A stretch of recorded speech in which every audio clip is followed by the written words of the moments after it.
अस्सलाम वालेकुम नाज़रीन, उम्मीद करता हूँ मैं मेरे बहन भाई दुनिया में किसी भी जगह हों, खैरियत से हों। अल्लाह ताला उनको सेहत दे, तंदुरुस्ती दे, ईमान की सलामती दे। जब भी हाथ के दुआ के लिए हाथ उठाए तो मेरे लिए, मेरे ख़ानदान के लिए आप दुआ ज़रूर करें। से आप दुआ ख़ुसूसी तौर पर मेरे लिए करें कि अल्लाह ताला मुझे सेहत अता फ़रमाए और मुझे तंदुरुस्ती दे। नाज़रीन, आज है 11वां रोज़ा। आप 11वें रोज़े में अपनी उम्र के हिसाब से, कोई ताकत नहीं है, सूरह फातिहा पढ़नी है, आप 10 मरतबा पढ़ लें, 11 मरतबा पढ़ लें, 12 मरतबा पढ़ लें, जितनी मर्जी मरतबा पढ़ लें, अव्वल आखिर 11 मरतबा दुरूद शरीफ के साथ पढ़ लें, तो जितनी पढ़ लें, आप फजर के बाद जो है ना इसको पढ़ लें। अब बारी आती है ज़ोहर की। ज़ोहर की नमाज के बाद क्या पढ़ना है?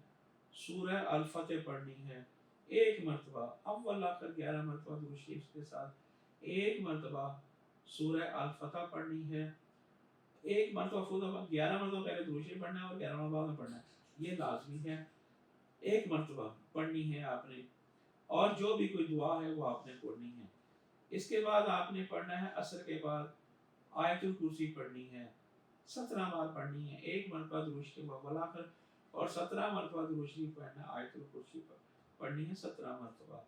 इंशाल्लाह जो भी बिगड़े हुए काम हैं वो ऐसे हल होंगे, रिश्ता नहीं होता वो हल होगा, जो बीमार है वो पानी पे दम करके पिए, इंशाल्लाह कबूल हो जाएगी। अब बारी आती है मगरिब की। मगरिब के साथ आपने दुरूद शरीफ पढ़ना है, 55 बार दुरूद शरीफ पढ़ना है। कोई भी दुरूद शरीफ पढ़ना है, छोटा है बड़ा है, वो दुरूद शरीफ पढ़ना है। ये सारे वज़ाइफ जो है ना 11वें रोज़े के हैं। आपने 11वें रोज़े पढ़ना है, मगरिब के बाद 55 मरतबा दुरूद शरीफ पढ़ना है, अव्वल आखिर 11 मरतबा दुरूद शरीफ के साथ कोई भी पढ़े। दुआ करें अल्लाह ताला आपको कामयाब करे और दुआ में जो मुझे भी याद रखिए। अब आती है इशा की बारी। इशा की बारी जो है ना, आपने सलात तस्बीह पढ़नी है, से 4 रकात की एक मरतबा आपने सलात तस्बीह पढ़नी है, 4 रकात की एक मरतबा। उसके बाद सजदे में जाकर दुआ करें, देखें आपको अल्लाह ताला किस तरह नवाजते हैं।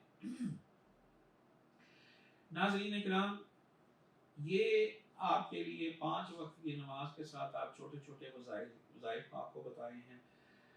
ये वज़ाइफ ऐसे हैं जो बज़ाहिर नज़र तो आते हैं थोड़े से सख्त, मगर आप इसे जब कर लेंगे तो फिर देखिए अल्लाह ताला करों के खजाने कैसे खोलता है। आपने सलात तस्बीह के जब आपने सलाम फेर लेना है, आपने दोबारा रुकू सजदे में चले जाना और अपने हाथ ऐसे कर लेने हैं। ऐसे आपकी जो रिक्वायरमेंट है, जो भी सवाल है, जो लेना है अल्लाह ताला से बयान करें। आप देखिएगा कि अल्लाह ताला आपको किस तरह नवाजते हैं। आप ये समझे कि अल्लाह ताला आपके सामने बैठे हैं, मैंने जो है इसको छोड़ना नहीं है। ये वो अमल है जो कर्जदार कर्ज लेने के लिए आपके दरवाजे पे बैठ जाता है, ये वो अमल है। जब भी दुआ करें मेरे लिए ज़रूर दुआ करें।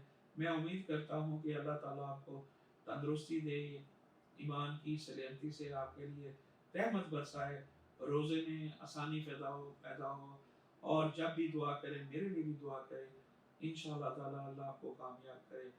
इसी के साथ मुनीम खान एस्ट्रोफार्मिस को इजाज़त दीजिए। हम इंशाअल्लाह ताला अगले रोज़े के साथ हाज़िर खिदमत होंगे। अल्लाह हाफ़िज़। अस्सलामु अलैकुम व रहमतुल्लाहि व बरकातहू।